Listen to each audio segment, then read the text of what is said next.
Abay may nagtanong sa akin, Ate Mabel, ikaw gay hindi napabagod sa dami mong ganap sa buhay.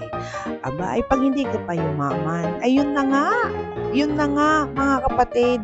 Kaya maraming ganap si Ate Mabel sa buhay, ay lagi nyo napapagkamalang mayaman. Kaya yan, lahat na ipinasok ko, pagtitinda, pag-iitlog, financial advisor, oy vlogger pa ngayon, at baka di na rin nayayaman, ay lahat na ipinasok.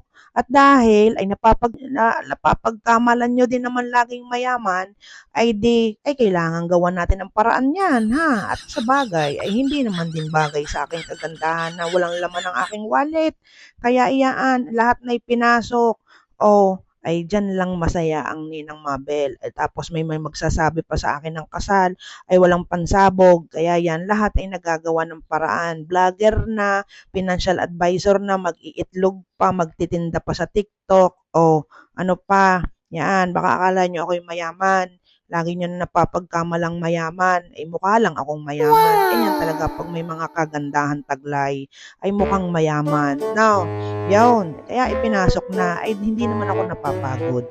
At diyan ako masaya sa aking mga ginagawa. Basta kayo napapasaya ko, yaan, at ako'y kumikita, ay lalong masaya. Kaya iyan tayo. Kaya suportahan nyo na lang lahat ng mga videos ko. At baka dyan tayo yayaman. Eh kasama ko kayo sa pagyaman. Hayaan nyo at panay pa rin ang parapol ko sa inyo. Ha? Okay, share lang. Spread love and happiness. Don't forget na kumuha ng insurance at bumili ng itlog. I-like din ang aking mga video. I-share nyo na rin. More followers, more views, more hearts, guys. Spread love!